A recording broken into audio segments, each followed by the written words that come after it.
The rain had finally stopped, leaving the whole street cold and quiet under the night sky. Water dripped from the leaves of the big mango tree, tapping the wooden bench beneath it steadily. That was where Benjamin saw her, Madame Agnes, curled up like a frightened child on the wet ground. Her wrapper was soaked from the rain, clinging to her frail body in the cold air. Her grey hair was wet and stuck to her face, making her look even more vulnerable. Her hands were shaking so much that she couldn't even hold her wrapper together properly. "Help me, please. I am dying here." The words came out weak, almost like the wind was stealing them away. People passed her by quickly. They stared, they whispered, they walked away faster than before. "She's the witch," one woman said, pulling her child close to avoid any contact. "Her husband died. Her son vanished. Something is wrong with that woman." The whispers continued among the passers-by. Benjamin stood there, watching all of them avoid her like she was something dangerous and evil.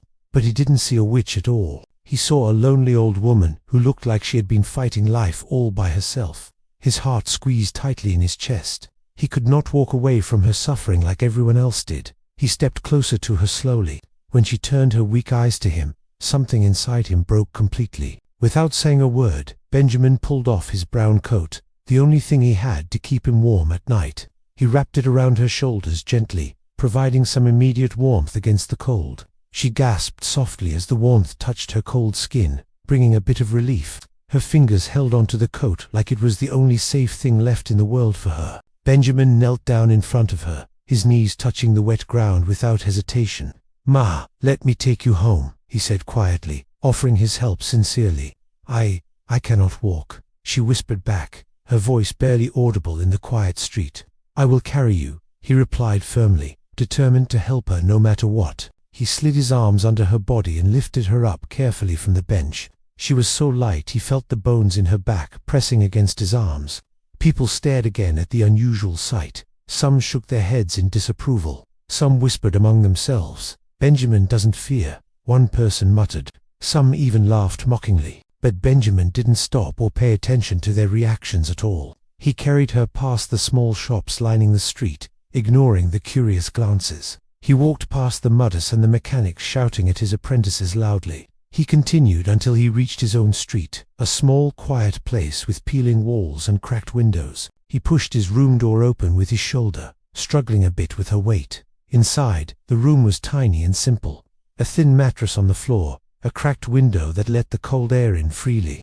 A bowl, a small stove, and one plastic chair completed the sparse furnishings. He gently placed Madame Agnes on his mattress, making sure she was comfortable. "Welcome to my home," he said with a soft smile, trying to reassure her. Her eyes filled with tears of gratitude. "You gave me your coat and now your bed," she whispered weakly. Why are you helping me, before I even ask?" Benjamin didn't answer at first, lost in his own painful memories for a moment. Because deep inside, he remembered how people had once walked away from him, too, without mercy. He remembered coming out of prison with nothing but shame and emptiness in his life. He remembered neighbors locking their windows when they saw him approaching their homes. He remembered someone calling him that ex-convict, even when he hadn't done the crime at all. He knew what it felt like to be alone, and he could not leave her like that now. "You need the bed more than I do," he finally said calmly to her. "Let me find food for you," he added, determined to provide more help. He stepped outside again, even though the night was cold and he had given away his only coat. He used the little money he had saved to buy bread, milk, and a small sachet of tea. Back in the room, he boiled water on his tiny stove, filling the air with steam. The room filled with the soft smell of hot tea, bringing a sense of warmth. He helped her sit up and held the cup to her lips carefully. She took a sip, then another, and slowly her shaking stopped as she warmed up. "It feels like life is coming back into me," she whispered gratefully after drinking. She ate the bread slowly, like it was the first food she had tasted in days. When she finished, she closed her eyes and whispered, "Thank you, my son," with deep emotion. Benjamin watched her fall asleep on his mattress, feeling a sense of peace inside. Then he took a towel, folded it into a small pillow, and placed it on the floor. He lay down on the cold cement, his back aching from the hard surface. The cold bit into his skin relentlessly. The wind from the broken window touched him like ice, chilling him deeply. But still he smiled, feeling peaceful despite the discomfort he endured. Benjamin woke before the sun rose, his bones hurting from sleeping on the floor all night. His bones hurt from sleeping on the floor, but he quickly checked on the old woman immediately. She was alive and breathing easier now. Her face looked calmer than the night before.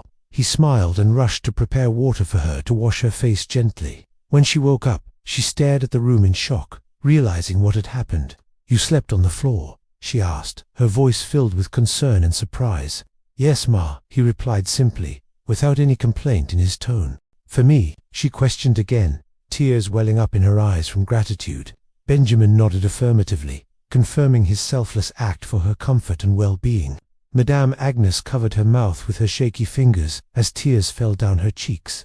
"No one has done this for me, not even my husband's family," she whispered emotionally. She looked around Benjamin's small room again, then whispered, "You saved my life with profound thanks." Every morning before leaving for his construction job, Benjamin made sure she had water and food. He bought what little he could afford with his limited earnings each day. Sometimes it was only bread for her to eat. Sometimes it was just Gary water with a bit of sugar added. Sometimes it was nothing but warm tea, but he always tried his best.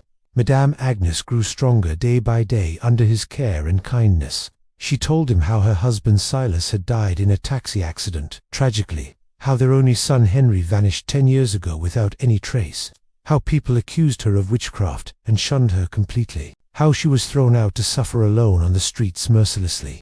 Benjamin listened attentively, his heart breaking with each painful detail she shared. On the third day, neighbors came knocking at his door with complaints. "Benjamin, send that woman away," one man said sternly, pointing toward the room. "She will bring you bad luck," another woman warned him seriously. "She is cursed," she added, shaking her head in disapproval. Benjamin looked at them calmly, without any fear or hesitation in his eyes. "She is someone's mother," he said firmly, "and she is safe here with me." They hissed and walked away angrily, but Benjamin didn't care about their opinions. Each day he returned from work covered in cement dust and exhaustion. Each day his back hurt from the hard labor he endured. Each day he struggled financially, but he still brought her food without fail.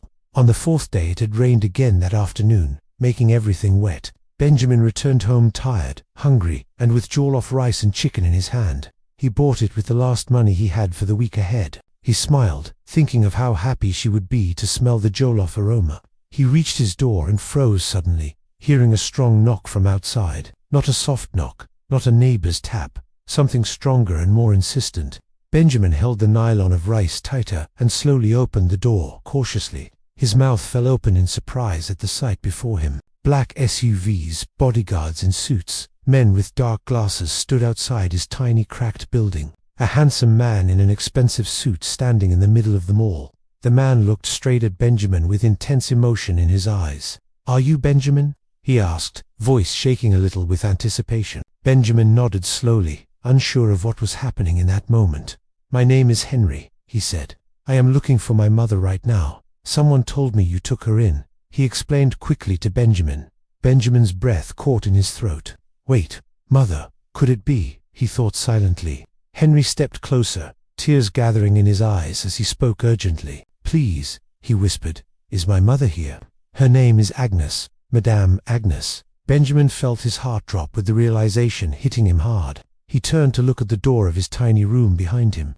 Then he faced the billionaire again, his voice trembling slightly with emotion. "Come in," Benjamin said softly.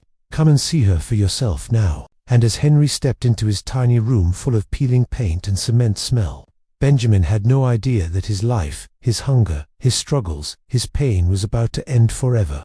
Benjamin stepped aside as the rich man entered his tiny room carefully. The place was silent, except for the soft sound of Madame Agnes breathing on the mattress. Henry's polished shoes touched Benjamin's cracked cement floor, creating a stark contrast. It was like watching two different worlds collide in one small space.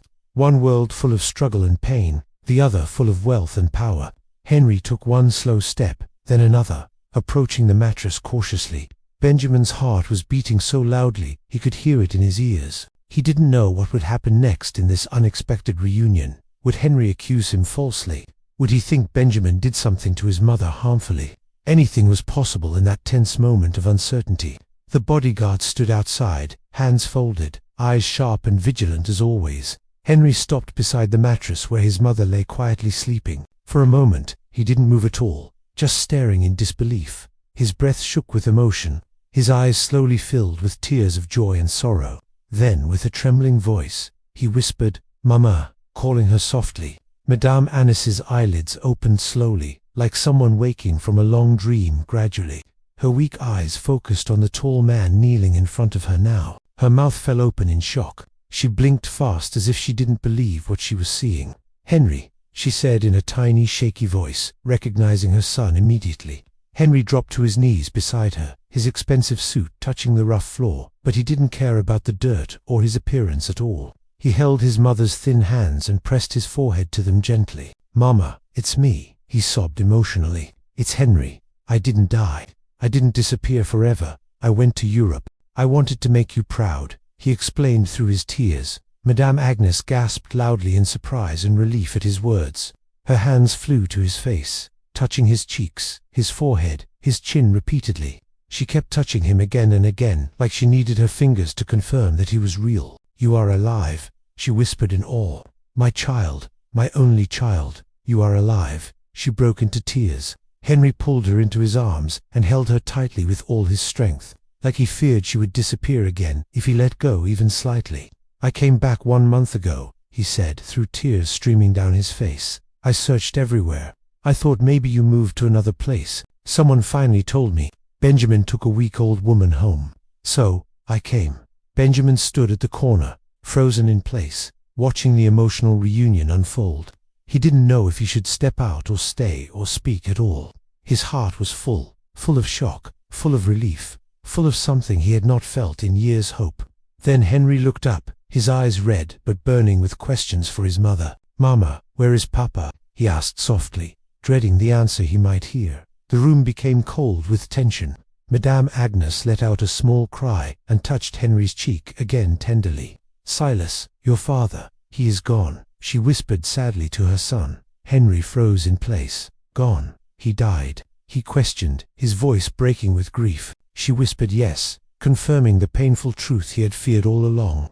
"Months after you left," she added, her voice filled with sorrow and regret. "Your father's family blamed me. They beat me. They threw me out. They said I killed him with witchcraft. They let me suffer alone," she explained weakly. Henry's face turned from sorrow to anger in 1 second flat. "They did what?" he shouted in rage, his voice echoing in the small room. "They let you struggle on the street. They left you to die," he repeated incredulously. She nodded weakly, confirming every heartbreaking detail of her suffering. "I had no home, no food, no one to help me at all. They left me in the rain.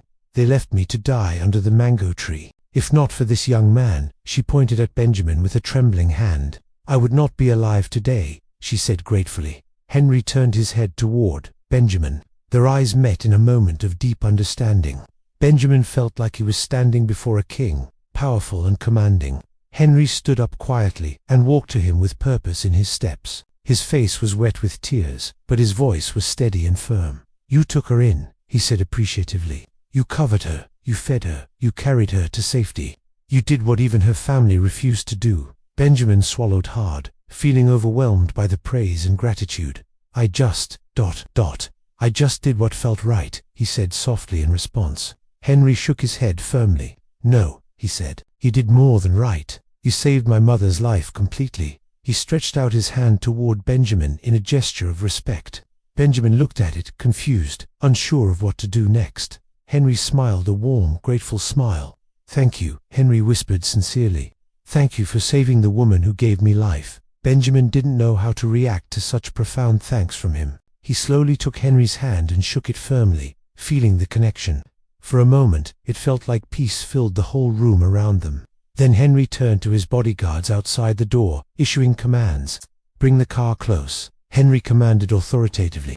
"We are taking my mother home right now." 2 guards rushed to move the SUV forward without delay. Inside the room, Henry gently lifted Madame Agnes into his arms carefully. She clung to him, crying softly into his shoulder with relief. "My son, my child, you came back," she whispered repeatedly. Benjamin felt his eyes burn with emotion at the touching scene. He had never seen anything like this in his life before. Henry turned toward him again. "You're coming with us," he said suddenly and decisively. Benjamin blinked in surprise. "Me?" he questioned, not believing what he heard. "Yes," Henry said. "You think my mother will leave you behind? You think I will?" "Never. Pack your things now," he instructed Benjamin firmly. Benjamin looked around his tiny room. He didn't have much to pack at all. A small bag, a few clothes, a toothbrush, a torn Bible. He packed them quickly, his hands shaking with excitement and nerves. He stepped outside and saw the black SUV door open, waiting for them.